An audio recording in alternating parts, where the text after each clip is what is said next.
22 अप्रैल 2025 कश्मीर की खूबसूरत वादी एक बार फिर आतंक की आग में जल उठा।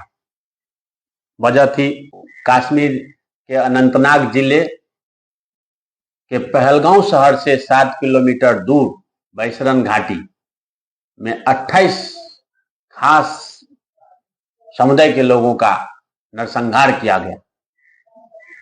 स्पष्ट रूप से कहूं तो वहां हिंदुओं का नरसंहार किया गया, जिसमें एक मुस्लिम थे जो कहा जाता है कि जान बचाते हुए मारे गए।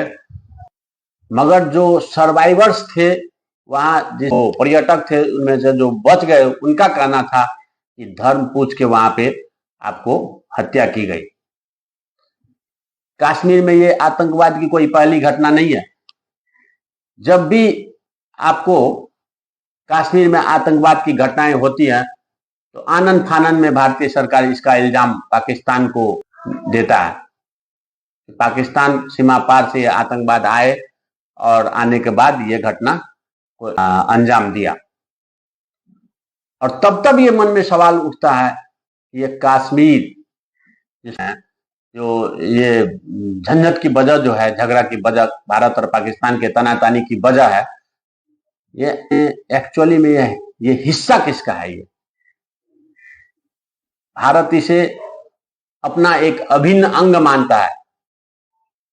अभी रिसेंटली पाकिस्तान के जनरल असीम मुनीर ने इसे अपने गर्दन का नस बताया, गर्दन का नस। तो ऑब्वियसली सबके दिमाग में एक सवाल उठता होगा, ये एक्चुअली कश्मीर है किसका और किस वजह से वहां आतंकवादी घटनाएं होती रहती हैं। तो आज इसी बात का जवाब हम इतिहास के साक्ष्यों के आधार पर ढूंढने की कोशिश करेंगे कि कश्मीर की पर जो भारतीय और पाकिस्तानियों की दावेदारी है वो एग्जैक्टली किसको बिलोंग करता है, या वो भारतीयों को बिलोंग करता है, पाकिस्तानियों को बिलोंग करता है, या वो एक स्वतंत्र राज्य होना चाहिए। इतिहास को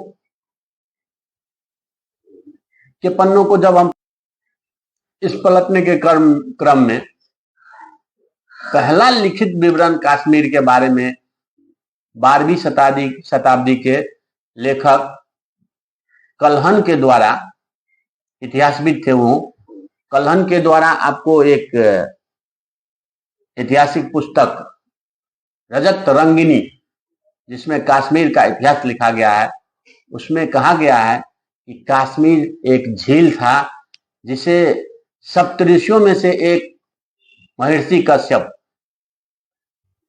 कश्यप ने उस झील को सुखा के वहां ब्राह्मणों का बसवास कराया।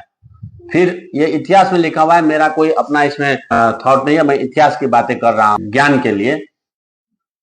आप फिर चंदन टीका दे के ये मत अंदाजा लगाइए और गाली मत करना शुरू कर दीजिए वीडियो में कि ये ब्राह्मण होगा और ब्राह्मण के ही सपोर्ट में बोल रहा है। नहीं, मैं जो एक्चुअल में जो फैक्ट है उस बात को आपके सामने रखता हूं।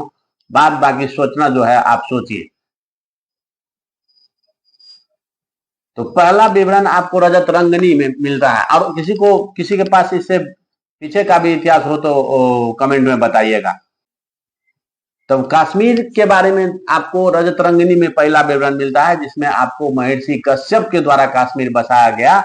और इसका ऐतिहासिक साक्ष्य अभी भी क्या है कि आपके को कश्मीर घाटी के जो मुख्य शहर है उसके मुख्य भवनों को काश्यपपुरा कहा जाता है। अभी रिसेंट विभाजन के समय की बात करें, इस बीच में विभाजन के बीच में बहुत सारे राजाओं ने वहां राज्य किया। कभी हिंदू राजाओं ने राज्य किया, कभी मुस्लिम राजाओं ने राज्य किया, कभी सिखों ने राज्य किया। मगर विभाजन के समय की बात अब मैं आपको सीधे लेकर के आता हूं। तो विभाजन के समय आपको 1947 में भारत का विभाजन हुआ और उस समय कश्मीर के राजा थे हरि सिंह, जो कि रंजीत सिंह के पुत्र थे। और हरि सिंह उस समय राजा थे, और जब इंडिया पाकिस्तान का विभाजन हुआ तो विभाजन में यह कहा गया कि जो रियासतें हैं, रजवाड़ों की जो पहले रियासत थी, छोटी छोटी रियासत, उन्हें अपनी भौगोलिक सुविधा के हिसाब से उन्हें या तो इंडिया या पाकिस्तान या फिर स्वतंत्र रहने का भी आपको ऑप्शन दिया गया। आप जो भी चूज करिए, इंडिया के साथ जाइए, पाकिस्तान के साथ जाइए या स्वतंत्र रहे, ये ऑप्शन दिया गया। तो एग्जैक्टली हुआ क्या बीच में, जब हरि सिंह राजा थे वहां के, तो उसी समय आपको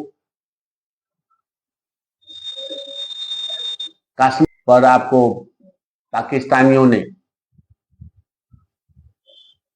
पाकिस्तानी सेनाओं ने आक्रमण कर दिया मिलाने के लिए।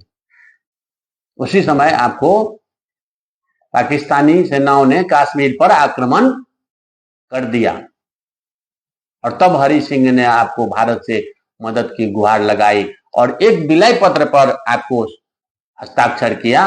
तब जाके भारतीय सेना कश्मीर में घुसी और पाकिस्तानी आर्मियों को वहां से आपको खदेड़ दिया और तब कश्मीर के कुछ हिस्से पाकिस्तान के भाग में और कुछ हिस्से भारतीय भाग में आ गए। ये जानकारियां इंटरनेट पर उपलब्ध हैं, इसमें कोई मनगढ़ंत बात नहीं है। तब 1948 में, अब वो 1947 तक का आपको मैंने इतिहास बता दिया शॉर्टकट में। बहुत सारा राजाओं ने राज किया, मगर कश्मीर एक स्वतंत्र राज्य रहना चाहता था, मगर पाकिस्तानी आक्रमण के कारण उसे भारत में विलय होना पड़ा।